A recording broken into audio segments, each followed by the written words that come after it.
Well, he says, you know, it's written all over your face. You're afraid of going to a seance. But he says, I know you. He says, you're going to come. And then he started telling me how brave I was when I was aboard ship, you know, different things. He says, you're not the same man, you're changed. You're chicken. That's all I needed to hear. I said, when do we go to a seance? So one Saturday evening, we were in the place. It was our first time. Very beautiful place. The medium was a lady. She had a gorgeous new home in Montreal. And there were about 20 invited guests there, which I was one of them. And she communicated with the spirits for different people there.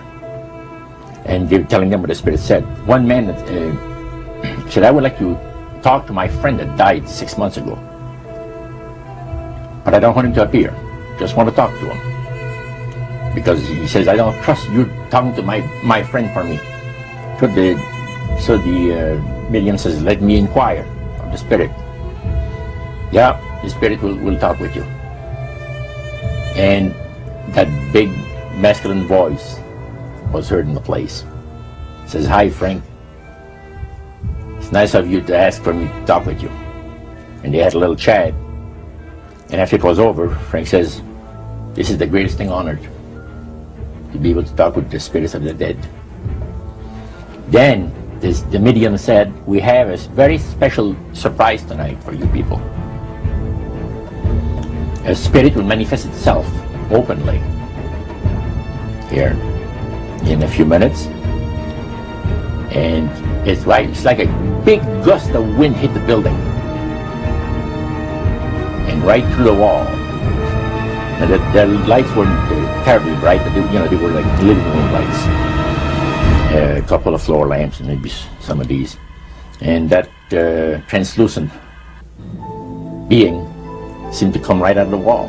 How did you feel right at that moment? It's almost like my heart stopped a little bit. You know, very weird feeling. So it was a lady in a beautiful evening gown, swirling. And she said to Mary, my dear sister, you are so wonderful to have asked for me. And Mary fainted and fell right off her chair on the floor. And a couple of guys jumped up and picked her up, and it's very gone. And that was the beginning of it. That's how you got into it. Yeah, that's the way I got into it. After a while, you see, there's something interesting about the human mind. You can adjust to an awful lot of stuff.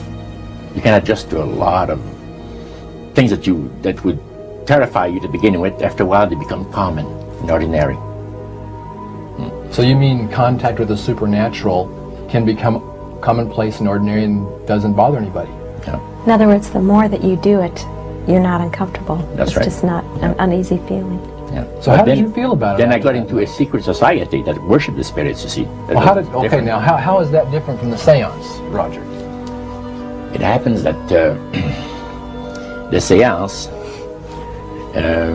are not involving in many ways. But when you get into a secret society of spirit worshippers, then, and especially when you're invited there by the direction of the higher-ups in the spirit world, you never get out of there alive. And this is exactly what my friend and I were up against. We didn't know anything about. And there was a very, very popular big band leader. Jazz musician? Band, yeah, very famous. And one night we went to one of these seances, and he was with his wife. So Roger, you're at this restaurant. What happened? We sat there, and we had our favorite alcoholic beverages, you know. And as we talked,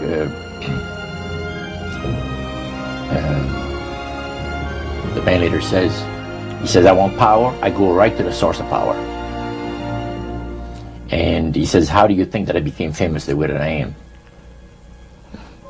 Well, I said, you must have had some good luck. Well, he says, there's no such thing as good luck. He says, there's either some power working for you somewhere, or you don't get ahead in this world.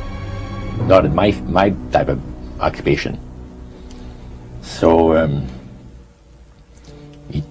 it went from there. We got talking about spirit worship. Did it intrigue you? Or did it make you want to find out more about what exactly he was talking about? Yeah. So he said the supposed spirits of the dead that you're talking with are demon spirits. They're fallen angels. They're beautiful beings. Just set it out, just like Oh, that. yeah. It didn't make you uneasy when he said they were Well, just it shocked you a little bit, something that you first hear mentioned to you. He said, you guys have got a great future ahead of you. Because we've been told, the high priest of our society, secret society, has been told that the master has very special plans for you too. Now, what did he mean by the master? Satan. And we were interested to hear more about it. And he told us, he says, look, we worship spirits. We worship Lucifer and all his angels. They're just as beautiful as they did before they were cast out of heaven. He says there was a misunderstanding in the whole thing. He says among the inhabitants of the galaxies. And he says our master was misunderstood. And God did not bear with him like he does with people that make mistakes today. So we're in a warfare, good against evil. And we happen to be the evil ones, but we're not that bad. He says, I look at this business between the forces of good and evil. He says, you believe in one person believes in God, and everyone believes in Lucifer. It's like politics. So the great controversy is real. And you've heard someone talk about it that's on the other side. And to these people, they are sold to the fact that Christ will not return to this planet with power and great glory. He's going to abdicate all claims to the planet, because the high priest once said that Christ will abdicate all claims to the planet because he knows that it is lawfully and rightfully Satan's. And at that time he says, so the priest says, well now, he says, for those of you that are new, let me tell you that this is the most feasible way, he says, to please the spirits. It's to deride Christ and his people, and his church and all that. So they sing out of Christian hymnals. They didn't sing Christian words to the hymns, however. Well, they changed a lot of them. Yeah, not for the good. It's a form of blasphemy. Such as you see today in the rock music world. You see the entertainers, they have these crosses. The ladies got earrings, crosses. The guys got crosses. This is a form of blasphemy, a form of deriding Christ. You see, spirits cause the people to do that, to find pleasure in wearing this type of emblem, which is the cross is the emblem of the crucifixion of Christ for the Christians. Better to reign in hell than serve in heaven, is that it? Why not? I'm here on the ground with my nose in it since the whole thing began.